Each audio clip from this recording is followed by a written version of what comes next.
Number 1266, minimum time visiting all points. On a plane, there are n points with integer coordinates.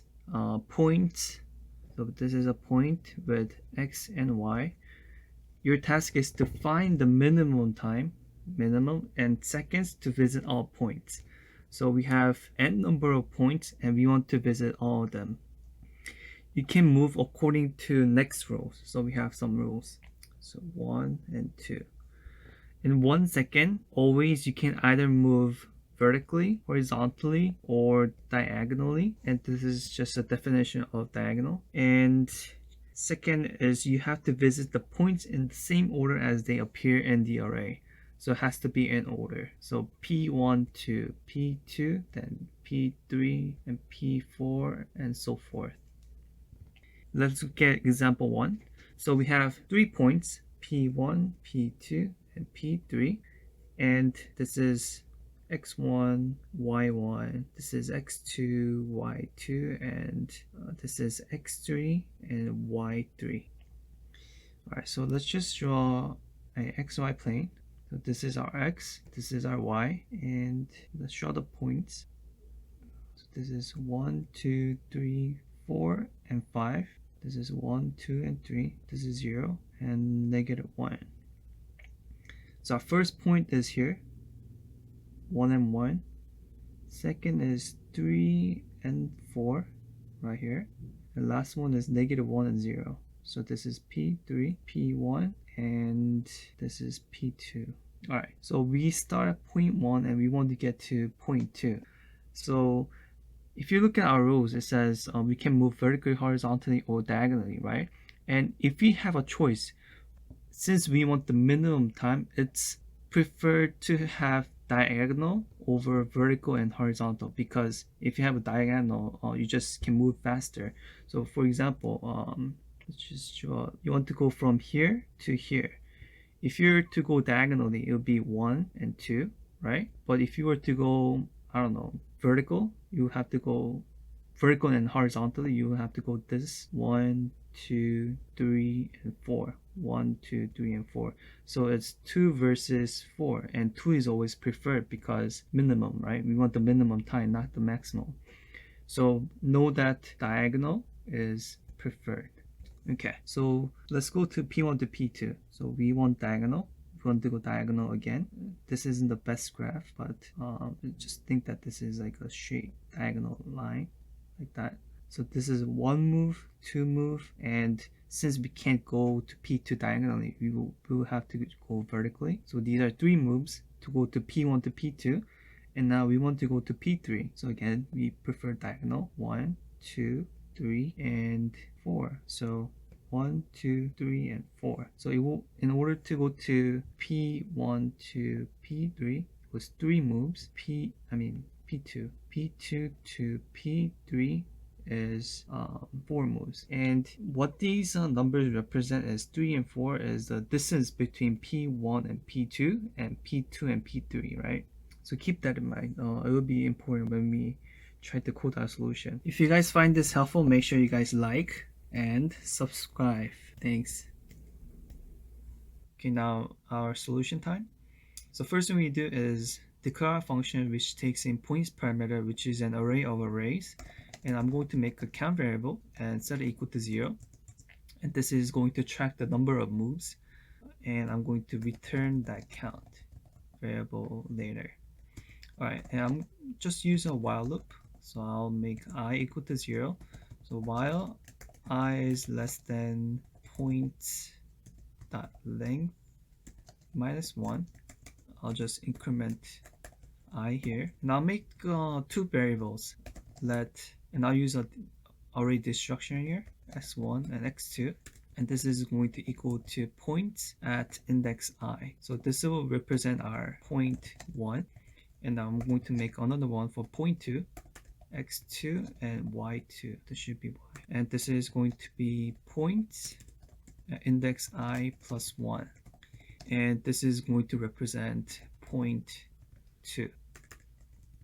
Alright. And if you guys are familiar with finding distances, what we want to do is first find the distance for x values and y values. So the way we do that is, and then actually after we find the distances, we want to find the maximum distance and add that to our count variable. So count plus equals math.max, going to add the maximum distance to our count variable. So math.max, actually it should be absolute, and I explain why we have to use absolute value. So x1, so this is math.abs x2 minus x1, this is the distance between the x values, and comma math.absolute y2 minus y1. So what this is, so math.abs x2 minus x1, this is the represents distance between the x values, and the second one is obviously the y values, right? And you can't interchange x1 with the x2, so it can be like this. It doesn't matter, because even if this results in a negative number, it's going to be absolute value, right? So it always gonna be positive, because if you think about it, you can't have a negative distance, right? And that's the reason why we're doing math.abs. And the reason why we have to use math.max is because no matter okay, so remember in our question it said that we can move, well, three ways: vertical, horizontal, and diagonal. And remember, diagonal is preferred because it just takes shorter time, right?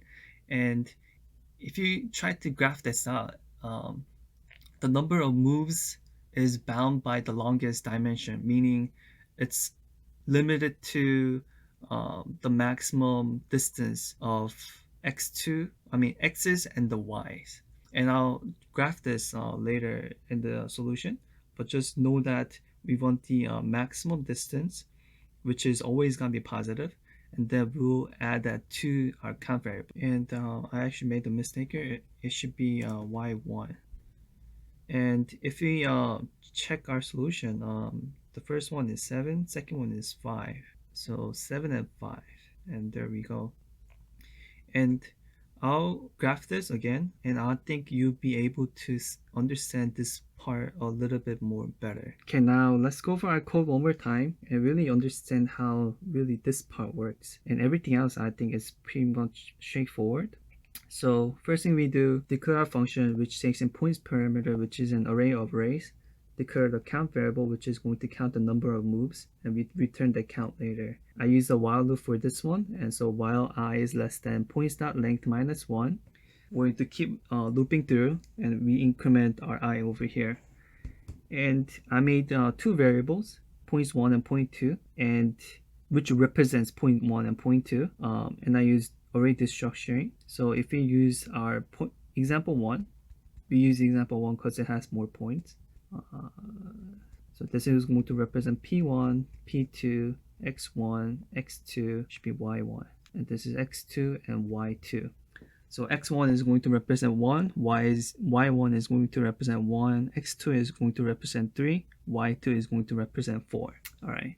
And our last part pretty much. So if you guys remember from math, in order to find the distance, we want to find the distance between the x values and the y values. So this is dx, distance between the x values, and this is dy, distance between the y values. And you can do x1 minus x2 and y1 minus y2. It doesn't matter, because we're taking even if the number is negative, we're doing absolute value, so it's always going to be positive. And the reason why we want the positive value is because you can't have negative distances. So this can't be negative. All right, and after that, we're going to return the maximum of distance x or distance y, and we add that to our count variable. So I'm going to do two things. I'm going to make a table that shows the calculations and make a graph. All right, so we have our chart and our graph, and I'm going to make the points. This is P1, P2, and P3. All right. So when I is equal to 0, what's the distance for x? Distance for x is going to be 3 minus 1, which is 2. And dy is going to be 4 minus 1, which is 3. And we want the bigger value, right? So we're going to return 3 as our max. And we're going to add 3 to our count variable, plus 3. And now the graphing part. I'll use a different color.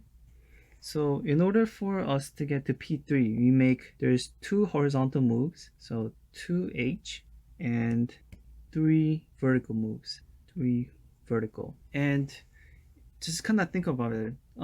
If you guys remember the problem, diagonal is preferred over vertical or horizontal because we want the minimum time, right? And if we were to kind of draw this, let's use yellow. So one diagonal, another diagonal, and it's a vertical move, right? So total of 3 moves, 1, 2, and 3.